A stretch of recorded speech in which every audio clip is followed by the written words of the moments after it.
नमस्ते दोस्तों आप सभी का स्वागत है हमारे इस कार्यक्रम में। दोस्तों, भारत के अंदर आज एक ऐसा षड्यंत्र चल रहा है जो हमारी संस्कृति, हमारे राष्ट्र के अंदर धर्म यानी सनातन वैदिक धर्म को छिन्न भिन्न करने में जुटा हुआ है। अंदर ही अंदर लोग दीमक की तरह हिंदू सनातन धर्म को नष्ट कर रहे हैं। धर्मांतरण हो रहा है, हम रोज सुनते हैं। हजारों लाखों की संख्या में कई वर्षों से धर्मांतर का ये जहर हमारे देश में घोला जा रहा है। लोगों के दिमाग में विभिन्न प्रकार की बातें घोली जाती हैं और धीरे धीरे उनका मत परिवर्तन करके ईसाई समुदाय में जोड़ दिया जाता है, यानी धर्म परिवर्तन कर दिया जाता है। लेकिन बहुत सारे ऐसे लोग हैं हमारे देश के अंदर जो इसके खिलाफ आवाज़ उठाते हैं, कार्य करते हैं और न केवल आवाज़ उठाते हैं, उन लोगों के बीच जाते हैं, बल्कि उन लोगों की घर वापसी भी कराते हैं। आज एक समाचार सुनने को मिला कि छत्तीसगढ़ में बीते दिनों लगभग 400 ऐसे परिवारों के जो सनातन धर्म से भटककर ईसाई समुदाय में चले गए थे, मिशनरियों के बहकावे में आकर उनको शुद्धि करके घर वापसी की गई। लगभग 1200 लोग ऐसे थे। ये एक बहुत बड़ी संख्या है। देश में सोशल मीडिया पर आज ये समाचार छाया हुआ है। बहुत सारे लोग इस बात का समर्थन कर रहे हैं कि जो बहला फुसला कर बलगला कर हिंदू सनातन धर्म से लोगों को विमुख किया जा रहा है, इसका साथ देना चाहिए। आज हमारे साथ मौजूद हैं दो मेहमान। सबसे पहले आचार्य अंशुदेव जी आर्य समाज के वैदिक विद्वान हैं और ये जो कार्यक्रम चल रहा है जिसके अंदर लोग धर्म से विमुख होते हैं, उनको समझा बुझाकर अपने घर वापसी का एक, जिसे कह लीजिए, लीडर हैं। ये इस कार्यक्रम में छत्तीसगढ़ के अंदर बहुत ही भारी संख्या में लोग इनके अनुयायी हैं, इनकी बात को सुनते हैं और घर वापसी करते हैं। आज हमारे साथ दूसरे मेहमान हैं सार्वदेशीय कार्य प्रतिनिधि सभा यानी आर्य समाज के प्रवक्ता श्री प्रकाशार्य जी। आप दोनों ही मेहमानों का इस कार्यक्रम में बहुत बहुत स्वागत है। सबसे पहले अंशुदेव जी, हमने समाचार सुना, सोशल मीडिया पे भी सुना, वहाँ लोग बता रहे हैं कि आपके नाम के आगे कि ये धुरंधर अंशुदेव आचार्य जी हैं जिनसे मिशनरीज घबराते हैं, और आपने एक काफ़ी भारी संख्या में घर वापसी का एक कार्यक्रम किया, सोशल मीडिया में बिछाए हुए हैं, मीडिया में बिछाए हुए हैं। सबसे पहले तो उसके लिए आपको बहुत बहुत बधाई हमारे सभी दर्शकों की ओर से, सभी आर्यों की ओर से। सबसे मैं आपसे जानना चाहूँगा कि ये जो कार्यक्रम हुआ, ये कैसा रहा और इसके बारे में थोड़ा सा आप स्वयं हमारे दर्शकों को बताइए। इसमें कौन लोग थे और कितने लोगों की वापसी हुई, आपसे हम जानना चाहेंगे। जी, सर्वप्रथम तो आप सभी को नमस्ते और प्रिंट मीडिया, इलेक्ट्रॉनिक मीडिया, इन सभी को भी मैं बहुत बहुत धन्यवाद देता हूँ। उन्होंने ये जो कहना चाहिए विश्व के कल्याणार्थ हम लोगों ने घर वापसी का कार्यक्रम जो हाथ में ले रखा है, जिसको हम शुद्धिकरण बोलते हैं, और जिन भाइयों ने अपने सनातन धर्म को त्याग कर ये ईसाई बन गए थे और लगभग 2-3 पीढ़ी से ईसाई धर्म का ये लोग वहां के नियम, वहां के कहना चाहिए निर्देशों का पालन करते थे। हम लोगों ने उनके बीच में एक कमेटी बना करके विगत 5 साल से उनके बीच में जाने का यत्न किया। मैं स्वयं ने भी कई बार उनके बीच जाकर के उनको समझाने का प्रयास करता रहता हूं।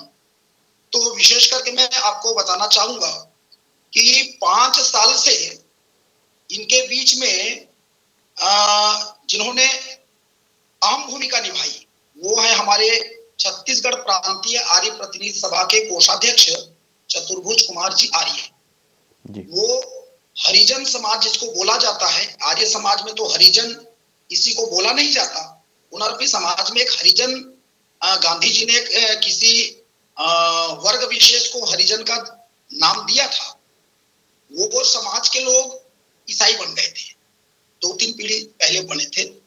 तो वो अन्यथा ना लेंगे, मैं हरिजन शब्द का उपयोग करूंगा तो क्योंकि हमारे लोग हैं हरिजन नहीं बोलते, दलित। तो वो कोषाध्यक्ष हैं और हरिजन समाज के वो प्रांत अध्यक्ष हैं। मैं उनके पास बात रखा कि आपके समाज के लोग ईसाई बने हुए हैं, इनको लाने का यत्न करिए और मैं सहयोगी बनूंगा, सहयोग दूंगा। और मैं ही क्या, क्योंकि आर्य समाज का दायित्व प्रांत में मुझे दिया गया है। विगत 9 साल से मैं आर्य प्रतिनिधि सभा के प्रधान पद को कहना चाहिए अलंकृत कर रहा हूँ कहना चाहिए, या मैं संभाल रहा हूँ कहना चाहिए, मुझे दायित्व दिए हैं। तो उन्होंने चतुर्भुज कुमार आर्य जी ने उनके बीच में जाकर के उनके जो कार्य विभाजन किए हैं, मंडल अध्यक्ष बनाए हैं, कुछ किसी को जिला अध्यक्ष बनाए हैं, प्रांत लेवल की कमेटी है, उनके बाद बात को रखी। बात रखने के बाद यही आई क्योंकि जो ईसाई बन गए हैं उनके साथ इनका बेटी रोटी का संबंध नहीं है, न तो अपने लड़की को उनके जो ईसाई बन गए हैं उनको देते नहीं, या उनके लड़की को अपने कहना चाहिए जो सनातनी है वो विवाह नहीं करते। तो ये बात रखे, यदि हम लोग बेटी रोटी एक करना चाहते हैं तो सर्वप्रथम हमें अपने सनातन धर्म में, ठीक है नहीं, आप सभी को लाना पड़ेगा, आप लोग आएंगे तभी ऐसा हो सकता है। तो चर्चा में मैं भी कई बार भाग लिया, तो उन्होंने स्वीकार किया, ठीक है भाई, हम तो नहीं बने हैं, हमारे पिताजी अथवा हमारे दादा परदादा वो लोग ईसाई बने थे। और मैं कहना चाहूंगा भाई जी कि ये लोग जो ईसाई बने थे उस समय विकट परिस्थिति थी। आप मीडिया के लोग हैं, संदेश को पूरा जन जन तक पहुंचाते हैं जी। आज भी छत्तीसगढ़ पूरे भारत में सबसे गरीब प्रांतों में गिना जाता है जी।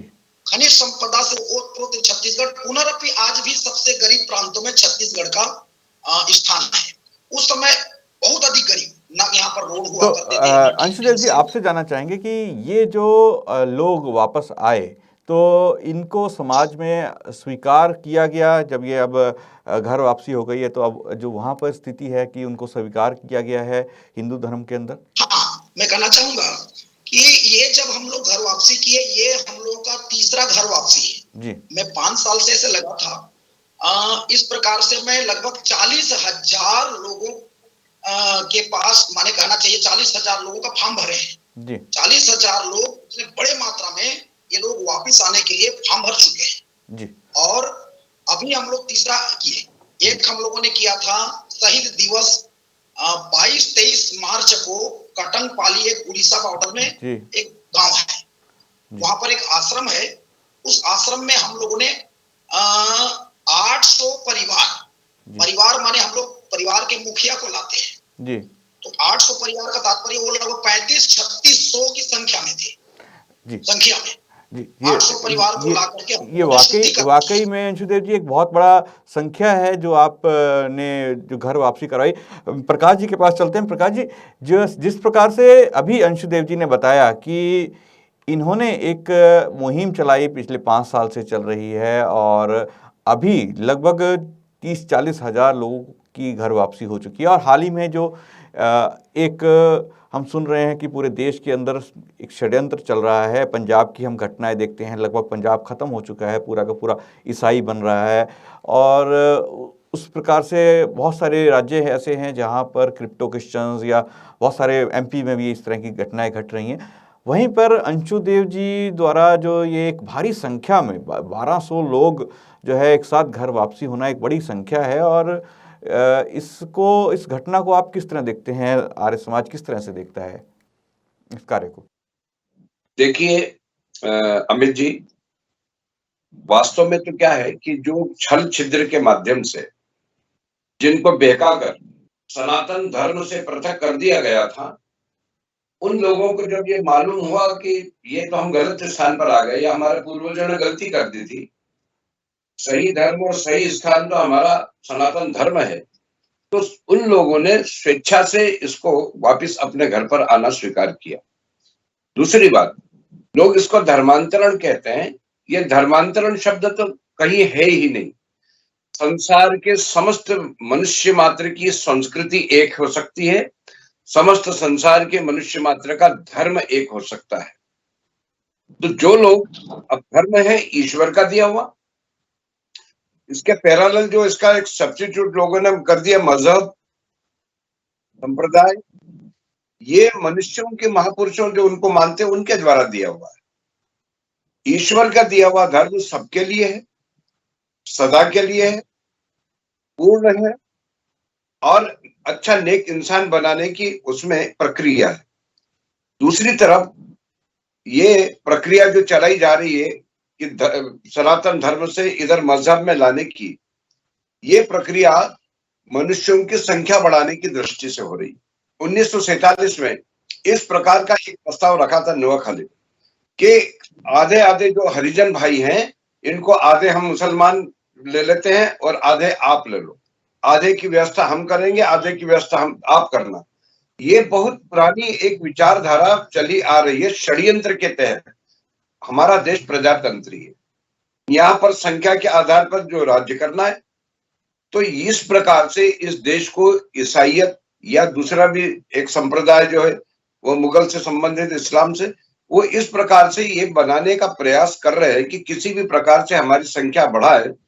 और निश्चित रूप से ये संख्या जो है, ये संख्या कोई धर्म और मजहब के अंतर को समझ के नहीं कर रहा है। ये संख्या जो बढ़ रही है, उनकी बढ़ाई जा रही है, वो प्रलोभन के शिक्षा के माध्यम से, वो जमीन आदि भवन आदि देने के माध्यम से अथवा दवाई आदि के माध्यम से इस प्रकार से सहयोग देकर गरीबी का फायदा उठाकर किया जा रहा है। लेकिन आज जो अंशदेव जी ने और जो भी प्रयास चल रहे हैं, ये प्रयास उनको सही स्थिति का ज्ञान कराने पर यदि वो स्वेच्छा से आ रहे हैं तो किया जा रहा है। और ये सनातन धर्म, संस्कृति और मैं तो कहता हूँ राष्ट्र के हित में बहुत आवश्यक चीज है। जी, अंशुदेव जी आपसे जानना चाहेंगे, जिस प्रकार से अभी प्रकाश जी ने बोला कि विभिन्न प्रकार के प्रलोभन देकर इन्हें जो है मतांतरण किया जा रहा है, इस प्रकार से लोगों को पूरे देश में चल रहा है। पंजाब में हम देखते हैं, वहाँ पर आज भारी संख्या में लोगों का मत परिवर्तन किया जा रहा है। उसमें सिखों की संख्या बहुत ज़्यादा है, हिंदू भी उसमें बहुत सारे हैं। और जैसा कि आपने बताया कि अभी जिनका मतांतरण हुआ था वो लोग 3 पीढ़ी पहले जो हैं दलित थे। तो इस प्रकार से दलितों के ऊपर भी, उनको भी बहला फुसला कर ये लोग मतांतरण कर देते हैं, अपने मत में ले जाते हैं। तो अंशुदेव जी, मैं आपसे जानना चाहूँगा, आप इतने लंबे समय से कार्य कर रहे हैं, आखिर ये किस प्रकार से छत्तीसगढ़ के जो आदिवासी क्षेत्र हैं या जो इलाके हैं, उनमें किस प्रकार से कार्य करते हैं ये जो मिशनरी हैं, और किस प्रकार के लालच देकर इनका मत परिवर्तन करते हैं हिंदुओं का? अमित जी, मैं आपको अवगत कराऊं, ये छत्तीसगढ़ आदिवासी और पिछड़ा क्षेत्र है जी। एशिया महाद्वीप का दूसरा नंबर का चर्च बना हुआ है छत्तीसगढ़ में। और पूरे वहां उस एशिया महाद्वीप का दूसरा नंबर का चर्च जो है वो लोयला कुनकुरी जसपुर जिला में है, जिस क्षेत्र से मेरा स्वयं का जन्म क्षेत्र है। तो वहां से पूरे कहना चाहिए, जिस प्रकार से प्रकाश जी ने कहा कि ये लोग शिक्षा और सेवा, शिक्षा और स्वास्थ्य को लेकर के एक गांव-गांव, घर-घर में घुसने का यत्न किए। अच्छी बात है, गरीबों का स्वास्थ्य ठीक हो, दवाई दी उन्होंने। वो गरीब हैं तो उनके लिए आटा, दाल, चावल, कपड़ा आदि दिए, अच्छी बात है।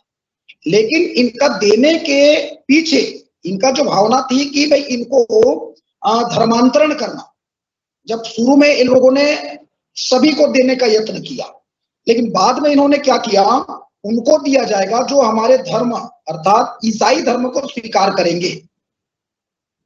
तो ये उस प्रलोभन में गरीब लोग, अशिक्षित लोग, अभावग्रस्त लोग इनके चंगुल में आना शुरू किए। ये शुरुआत कर रहा हूं। और धीरे धीरे इनकी संख्या ऐसी बढ़ती गई प्रलोभन दे करके, आपके बच्चों को पढ़ाएंगे, आपको कोई भी रोग होगा तो हम लोग दवाई देंगे, ये शुरुआत थी।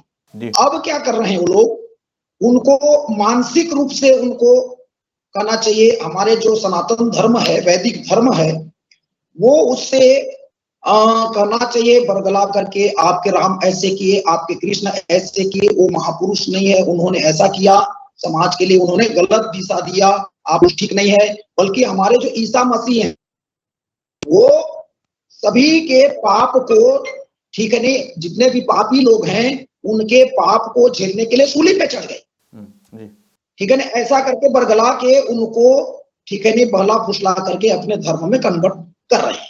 और दूसरा, इस प्रकार से हमारे सनातन धर्म के साधु लोग लाल कपड़ा पहन लेते हैं। अब ये लोग अपने आप को अब संत कहना शुरू कर दिए और लाल कपड़ा पहनना शुरू कर दिए, माने पूरा। अब उनके चर्च जहां पर वो पूजा करते हैं, या कहना पूजा क्या करते हैं, वो आराधनालय बनाते हैं जहां बैठा करके इनको आराधना करवाते हैं, उसको अब मंदिर दे रहे हैं नाम लोगों को, कि ऐसा ना लगे कि ये चर्च है, कि ये जैसे मुसलमानों के लिए मस्जिद है, इनके लिए चर्च है। तो ये लोग उस चर्च के चर्च नहीं कर रहे हैं, अब उसका नाम दे रहे हैं मंदिर। और उनके संतों का नाम अब संत नाम दे रहे हैं। अब मैं आपको, रायपुर में हमारा वहां महर्षि दयानंद स्कूल है, हमने उनका स्कूल का नाम, वो जगह का नाम भारत माता स्कूल है, ईसाई का। तो हमारे सनातन धर्म के सिद्धांतों को ये तोड़ मरोड़ करके किसी भी एन केन प्रकारेण उनको बरगला करके ये अपने धर्म में कन्वर्ट करने का प्रयास कर रहे हैं। जी बिल्कुल, आपने बहुत ही एक जिसे कह लीजिए बहुत ही खतरनाक जो चीज़ है, इनकी जो साजिश है उसको बताया है कि किस प्रकार से हिंदू धर्म के मंदिरों को का स्वरूप ये अपने चर्चों को दे रहे हैं, और अंदर जाने के बाद पता चलता है कि वो चर्च है, और चर्च में वहीं पर अगर मजाक उड़ाया जाता है या इस प्रकार की चीज़ें होती हैं।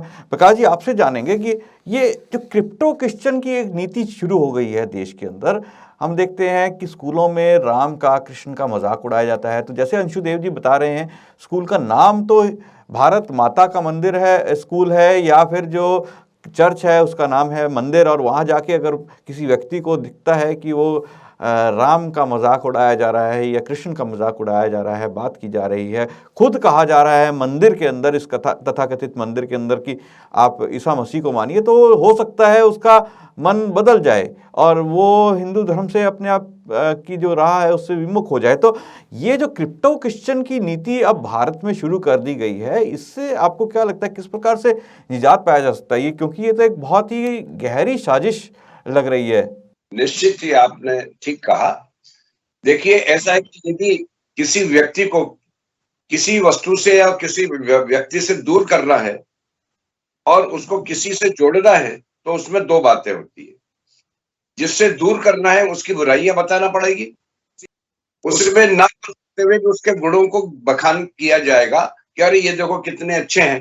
तो स्वाभाविक है, जब एक तरफ मनुष्य देखता है कि यार इसमें तो इतनी बुराई है, या ये इससे जहां बेहतर तो ये है जो जिसकी बात कर रहा है, तो ये एक छोटा दुकानदार होता है ना, उस कभी कभी नकली माल को बेचने के लिए वो असली माल से भी अच्छी बढ़िया उसको बताकर तुलना करके उसको बेचता है।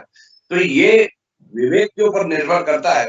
दुर्भाग्य ये है, ये कोई आज की बात नहीं है, इतना बड़े हमारे यहाँ पर सबसे बड़ी दुर्भाग्य ये है कि मजहबी तो पक्के मजहबी है, लेकिन सनातन धर्मी पक्का सनातन धर्मी नहीं है।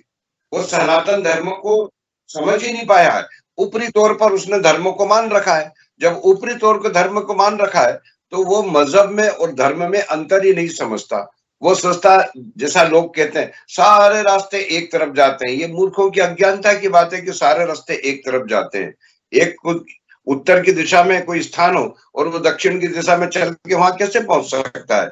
तो ये इस प्रकार हमें अपने धर्म की जानकारी न होने का ये पूरा लाभ उठा रहे हैं। दूसरी बात, हिंदू इमोशनल है, वो इमोशनली थका गया है, उसको हर जगह भगवान दिखता है, मंदिर में भी भगवान दिखता है, चर्च में भी भगवान दिखता है, और भी कहीं भी दिखे तो वो अपना सर झुका देता है। सबसे बड़ी बात ये है कि धर्म की आस्था उसकी भटकी हुई है, उसकी धर्म की आस्था में दृढ़ता नहीं है कि वास्तव में धर्म कौन है। तो इस प्रकार उन्होंने कहा कि ये राम के नाम पर इस प्रकार करते हैं तो राम को से दूर हटो। अरे इस संस्कृति का सबसे बड़ा, जो इस देश की संस्कृति फैलाने का जो मेघालय की योजना थी, वो यही तो थी कि इस संस्कृति से लोगों को तब काटा जा सकेगा जब इसके पैरेलल हम दूसरी कोई बात आगे बढ़ा देंगे तब आदमी यहाँ पर मानसिक रूप से गुलाम हो जाएगा। तो वही स्थिति आज चल रही है। हमारे महापुरुषों को, हमारी अच्छाइयों को, हमारे सनातन धर्म की व्यापकता को और उसके महत्व को कम करके ईसाइयत का प्रचार करके और उसको आगे बढ़ाना। और इसलिए उनको मालूम है कि हिंदू जब भगवे कपड़े देखता है तो हाथ जोड़ लेता है, किसी पत्थर के ऊपर गलती से भी गेरू गिर चुका है तो वहां हाथ जोड़ लेता है, किसी की दाढ़ी बड़ी हुई देखी, किसी के कपड़े अलग रंग के देखे, किसी का चंदन लगा हुआ देखा, उस तो उन्होंने सोचा ये तो बहुत सरल है। तो इस प्रकार की अनेक बातें वो कर रहे हैं कि उनको लगे ये, इस प्रकार का तो चल रहा है ना प्रोपेगेंडा। इस्लाम वाले लग गए हैं कि हमारे हिंदुओं के कपड़े पहना के, सन्यासी के कपड़े पहना के वो कुरान की बातचीत करवा लेते हैं, बाइबिल की बातचीत करवा लेते हैं। और इनका तरीका कोई आज का इस प्रकार का, ये एक पत्थर की मूर्ति बनाते हैं राम की और लकड़ी की मूर्ति बनाते हैं ईसा मसीह की, और दोनों को एक सरी का कलर देते हैं, दूर से दोनों इस प्रकार से दिखें कि एक ही है। और इतने चालाक होते हैं कि पहले वो राम की मूर्ति दो बनाते हैं, एक लकड़ी की और एक पत्थर की। तो जब बताते हैं हाथ में देखे तो दोनों लकड़ी की लगती है, और फिर एक पानी में जब डालते हैं तो उसमें तरकीब से, चालाकी से पत्थर वाली मूर्ति रखते हैं और ये बोलते हैं देखो जो सच्चा होगा वो तरेगा और जो गलत है वो डूब जाएगा। तो पत्थर की मूर्ति तो डूब नहीं है और ईसा मसीह की वो नहीं।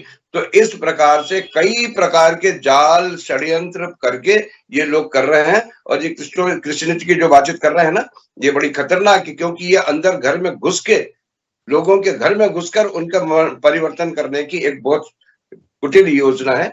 इससे बचना चाहिए, समाज को बचाना चाहिए। जी अंशुदेव जी, जिस प्रकार से अभी प्रकाश जी ने भी आपकी बात का समर्थन किया कि ये जो खतरनाक योजना चला रखी है क्रिप्टो क्रिश्चियन की, जो समस्या है पूरे देश में है। हम छत्तीसगढ़ की केवल बात करते हैं तो वहाँ तो है ही है, अब उत्तर भारत के अन्य राज्यों में भी क्रिप्टो क्रिश्चियंस हैं। आपको क्या लगता है किस प्रकार से इस समस्या से बचा जा सकता है, क्योंकि आप ग्राउंड लेवल पे इन लोगों के बीच कार्य कर रहे हैं, किस प्रकार से लोग सजग हो सकते हैं इन क्रिप्टो क्रिश्चियंस को, क्योंकि हमें पता नहीं कि कौन हमारे बगल में बैठा हुआ व्यक्ति क्रिप्टो क्रिश्चियन है और उसकी विचारधारा वो हम पे थोप दे।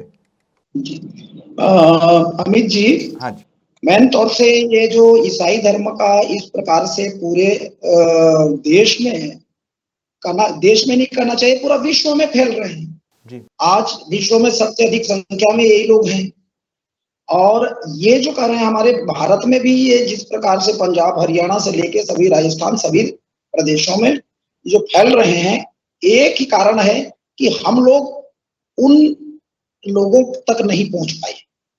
हमारे सनातन धर्म या वैदिक धर्म के जो सिद्धांत हैं, जो विचारधारा हैं, अमित जी हम पहुंचा नहीं पा रहे हैं। ये अब हमारी कमी माने, उस कमी कमजोरी का फायदा उठा करके ये लोग बरगला रहे हैं। हमें क्या करना है, हमें पूरे सजग हो करके, ठीक है नहीं, अपने ताकत को बढ़ा करके हम अपने भाइयों तक पहुंचना पड़ेगा और इनको अपने धर्म के विषय में विशेषता, ठीक है नहीं, सनातन धर्म ये है और इनके धर्म ये है, दोनों को सामने रख करके हमारे विद्वानों ने बहुत प्रयास किया। स्वामी श्रद्धानंद जी ने भी उस समय विकट परिस्थिति में उन्होंने इतने अधिक, जो कहना चाहिए, मुस्लिम संप्रदाय को मानने वालों को उन्होंने हजारों की संख्या में वापस किए। जामा मस्जिद में पहले सन्यासी हैं, उन्होंने तम ही ना पिता बसो तुम माता शतक क्रतो, इस मंत्र को बोल करके 1 घंटा तक वहां पर व्याख्यान दिया था, जिससे प्रभावित होकर के लगभग 2 लाख मुसलमान लोग पुनः सनातन धर्म में वापिस आने को तैयार हो गए थे।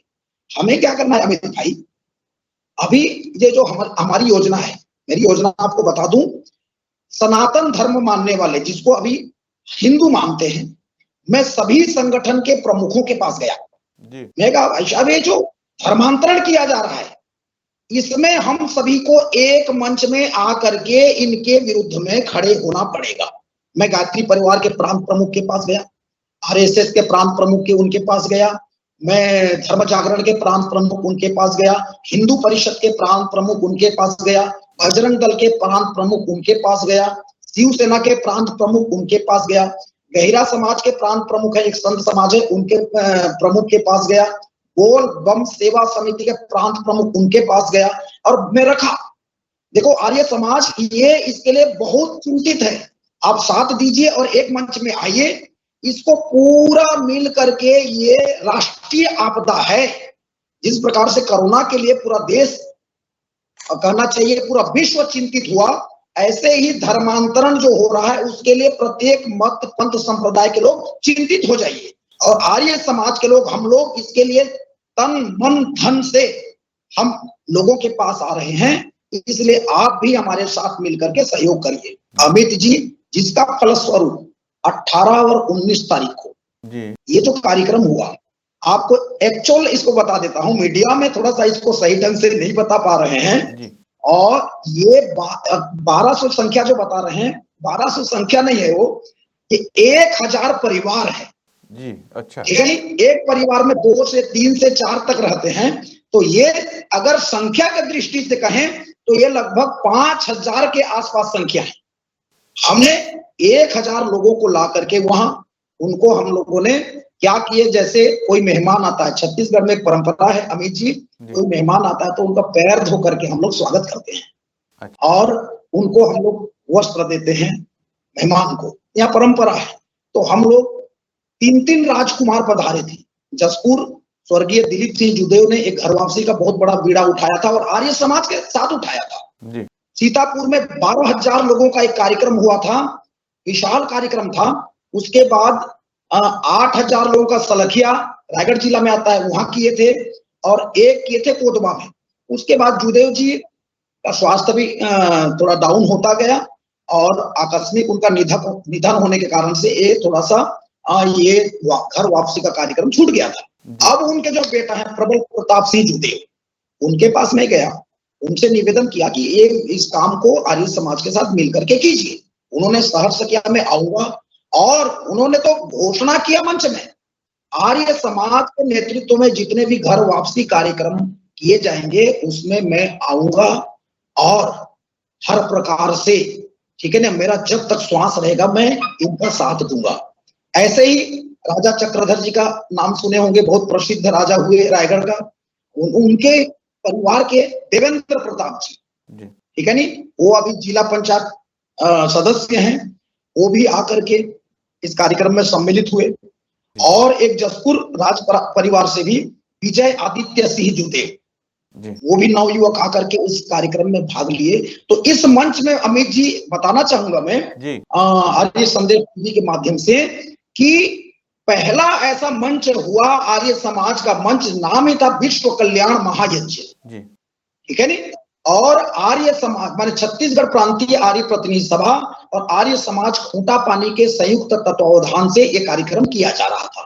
उस मंच में सभी लोग आए और सभी लोगों ने एक स्वर में कहा कि ये घर वापसी जो कार्यक्रम है बहुत पुनीत काम है, हम साथ हैं। बिल्कुल अमित भाई कि हम यदि संगठित हो जाए, एक हो जाए और एक होकर के यदि हम लोग ने ठाना, तो अमित भाई एक बहुत बढ़िया हमारे भजन उपदेशक हैं पानीपत के राम निवास आर्य जी, उन्होंने डाला है, क्या डाला कि हर आर्य लोग, हर सनातनी लोग ठान ले कि मैं अपने जीवन में कम से कम एक बिछड़े हुए भाई को अपने सनातन धर्म में वापस करूंगा। जी बिल्कुल अमित भाई, ये ठीक है नहीं, ठान ले हम लोग, है तो बहुत दुष्कर कार्य लेकिन असंभव नहीं है। जी बिल्कुल सही कहा आपने। तो प्रकाश जी, जिस प्रकार से अभी अंशुदेव जी ने कहा कि हम लोगों की पहुंच नहीं है, आप विश्व भर की आर्य समाजों का प्रतिनिधित्व करते हैं, उस संस्था से आप हैं, ये जो कार्य आर्य समाज तो कर रहा है, तो आपको क्या लगता है कि किस प्रकार से पहुंच बनानी चाहिए? क्योंकि आर्य समाज ने तो अपनी पहुंच बनाने का प्रयास किया। अंशुदेव जी ने अभी बताया कि उन्होंने पूरे संगठनों को, अलग अलग जो भी हिंदू धर्म के लिए कार्य करने वाले संगठन हैं, भले ही वो राजनीतिक दल हों या अन्य संगठन जो हैं, उनके साथ संपर्क किया। ये एक कार्य किया जा रहा है। तो लेकिन आपको क्या लगता है कि किस प्रकार से हमें उन लोगों तक पहुंच बनानी है जो जिनको टारगेट किया जा रहा है, जिनको बरगलाया जा रहा है? क्योंकि वो एक विशेष वर्ग है, दलित वर्ग है या कम पढ़ा लिखा वर्ग है, जिसको वो चमत्कार या बहुत सारी चीज़ें दिखाकर बरगला देते हैं। आप कैसे कहेंगे कि आर्य समाज को अब क्या करने की आवश्यकता है? देखिए अमित जी, जिस प्रकार ये देश जब परतंत्र था तो देश के हर नागरिक के मन में एक बार उत्साह हुआ कि नहीं, इसको तो स्वतंत्र कराना है, इसलिए यथा योग्य सबने सहयोग दिया इसमें। उसी प्रकार ये जो समस्या आज है, देखिए, संप्रदाय से न तो समाज सुरक्षित रह सकता है, न राष्ट्र सुरक्षित रह सकता है। संप्रदाय से न समाज सुरक्षित रह सकता है, न राष्ट्र सुरक्षित रह सकता है, और धर्म ही वह है जो समाज को सुरक्षित रख सकता है और राष्ट्र को सुरक्षित रख सकता है। तो आज आवश्यकता है कि संप्रदाय के इन विचारधाराओं की अपेक्षा हमें वह विचारधारा जो समाज, राष्ट्र और व्यक्ति की उन्नति और संगठन का काम करे, ये सबको मिलकर करना चाहिए। अंशुदेव जी ने जो बात कही बहुत ठीक है। इस समय हम लोगों का एक ही नारा है कि भाई सनातन संस्कृति, सनातन धर्म और इस राष्ट्र के लिए जितने भी तुम अलग अलग बटे हो, इस एक झंडे के नीचे आ जाओ। हमें कोई बड़ा कोई छोटा नहीं, क्योंकि जब तक सारे लोग मिलकर इसके लिए प्रयास नहीं करेंगे, क्योंकि आर्य समाज वैसे भी पथ प्रदर्शक रहा है, और जैसे ही आर्य समाज ने कोई नई बात और अच्छी बात समाज के बीच में की, लोगों ने उसको अपना शिरोधार्य करके और आर्य समाज के साथ लग गए। आज भी आर्य समाज को वही भूमिका निभाना पड़ेगी, और यह कार्य प्रारंभ हो चुका है। प्रत्येक प्रांत में, प्रत्येक जिले में हम हर प्रकार के संगठनों को खुला कर रहे हैं कि भाई कोई बात नहीं है, कोई मतभेद नहीं। आर्य समाज से लोग चिढ़ते मूर्ति पूजा से, हमको भाई इसका कोई मतलब नहीं। अभी तो समाज और राष्ट्र को बचाने की बातचीत है।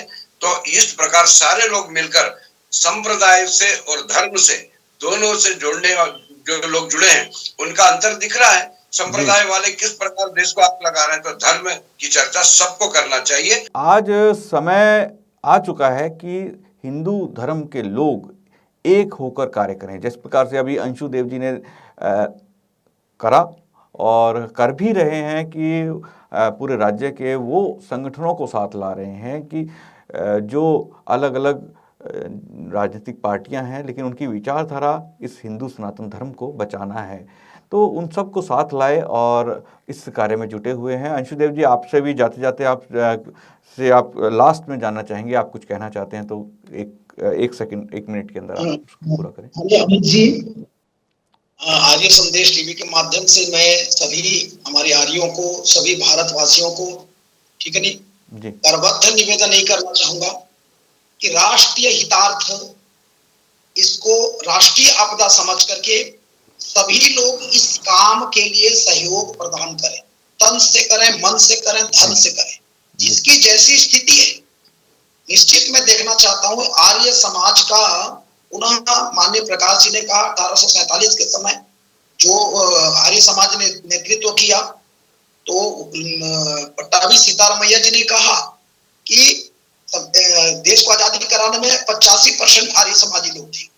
इस देश को बचाने में भी वो स्थान बनना चाहिए, अहम भूमिका निभाना चाहिए। आर्य समाज के ध्वज के नीचे में जितने भी अन्य संगठन है, सनातनी संगठन है, आने को तैयार हैं। अतः मैं निवेदन करूंगा कि इस काम को ऐसे सार्वदेशिक सभा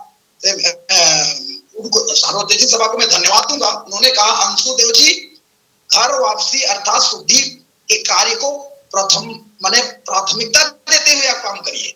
तो उन्होंने मुझे सफलता प्रदान किया। प्रकाश जी ने मुझे बीच बीच में फोन करके यही कहते हैं अच्छा काम कर रहे हैं, सफलता प्रदान करवाते हैं। माननीय हमारे सुरेश चंद्र आर्य जी जो प्रधान है सार्वदेशिक के, उनके द्वारा, माननीय विनय आर्य जी द्वारा मुझे हमेशा उत्साह प्रदान किया जाता है।